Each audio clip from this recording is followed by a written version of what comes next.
Welcome everyone, Dylan Gemelli here today with a brand new video for you. So today we're going to talk about the dangers of diuretics. But before we get into that, I have to reiterate that I am not a doctor. Anything I say in these videos is for your entertainment purposes only. What you do with this information is completely and utterly up to you, and I'm not advising nor condoning you to use any of the things that we discuss in any way, shape, or form. So I've been getting a lot of questions lately on diuretics, a lot of people asking me to discuss them, which I'm happy to do because I want to talk about the dangers of them and why you shouldn't be using them.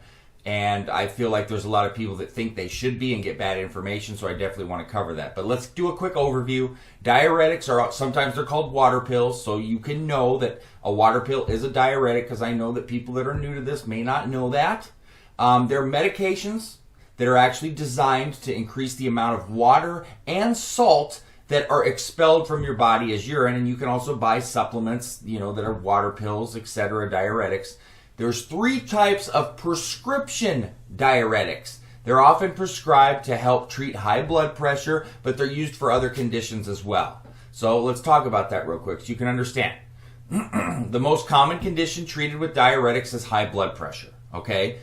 The drugs actually reduce the amount of fluid within your blood vessels, all right? And this helps lower your blood pressure. So we know that a lot of fluid can cause higher blood pressure. Higher estrogen levels, too much salt, things like that retain water can actually cause high blood pressure. Now, other conditions that are treated with diuretics. Congestive heart failure, for instance, it's going to keep your heart from pumping blood effectively throughout your body. Now, this leads to a buildup of fluids in your body, which is called edema. Diuretics can help reduce this fluid buildup. So let's talk about, there's three different types of diuretics, as I mentioned.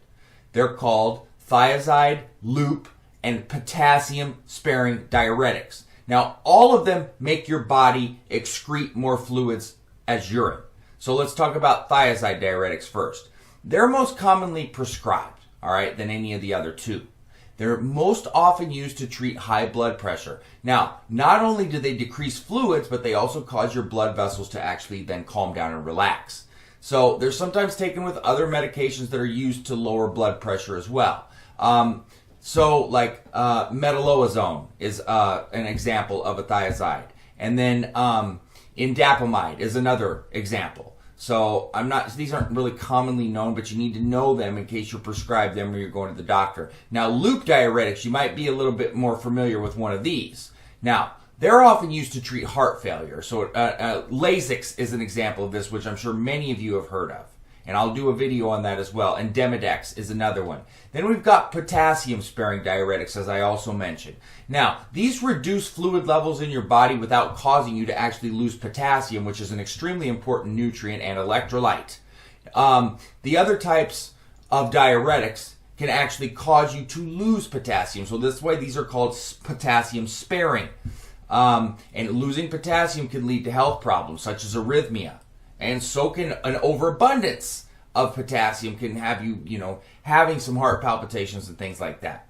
Potassium-sparing diuretics are actually prescribed for people at risk of low potassium levels.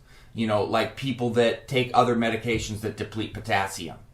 So potassium-sparing diuretics don't actually reduce blood pressure as well as the other types of diuretics, so keep that in mind. So your doctor may prescribe you a potassium-sparing diuretic with another medication that also lowers blood pressure if you're having that sort of issue. Inspra is an example of a potassium-sparing diuretic. And aldactone is another example, just so you know. Now let's talk about the side effects of diuretics, which is why I wanted to make this video in the first place. When taken as prescribed, diuretics are generally well tolerated. However, they can still cause a lot of side effects. And we're talking about prescription ones. We're not just talking about a random person taking a ton of diuretics hoping to lose water weight and to lose, get ready for competitions or just think they're going to lose a bunch of fat, etc. So, here's some common side effects. Too little potassium in the blood. Too much potassium in the blood.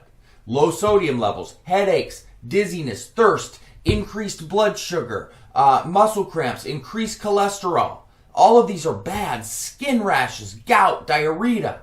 Then we've got some serious side effects. Allergic reactions, kidney failures, irregular heartbeats. So, if you have side effects that bother you when you're taking diuretics, talk to your doctor immediately.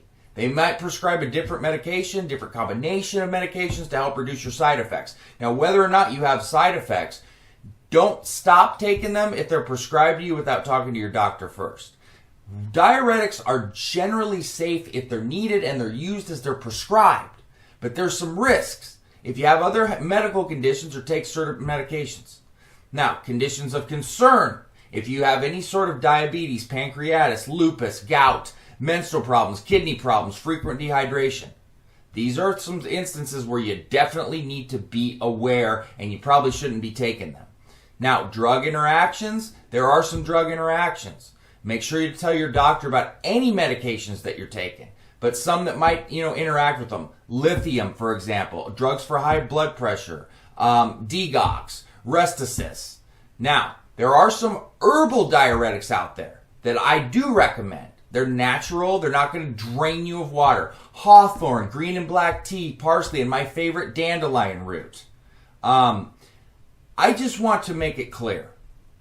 Messing around with diuretics without the need or necessity for them medically is not the smartest thing in the world. Okay? There's a lot of danger there. There's a lot of people that I have seen have some serious problems. Kidney problems especially, dehydration problems, heart palpitation problems, potassium problems. These aren't things that you should just be taking. All right? I want to make sure that everybody feels me where I'm coming from here. I know that people look at this like a shortcut or like a way to prep or, oh, I need to do this. I've got to drop this last little bit of water. Hey, if you got some extra water to drop, get in the steam room, get in the sauna, things like that. Start to sweat more. Do things like that. Do it naturally. Don't start taking a bunch of drugs to help with this and think there's a shortcut there, because ultimately your shortcut's going to turn into an extremely long cut, and it's not going to be a healthy or safe one. It's going to end up setting you back. It's going to set your health back. It's just not a good look. Just trust me on this. I know some people sometimes think I'm a little bit conservative, and that's fine. I'm not being over dramatic here. I'm very serious here because I've seen it too many times with people getting hurt. All I'm trying to do is protect you here. I gave you rundowns of medical things here when I say they're well tolerated. This is medical things where they're prescribed and you're needing them. This isn't for just a random person walking around with no medical conditions and no issues and just taking these. I'm Dylan Gemelli, signing off.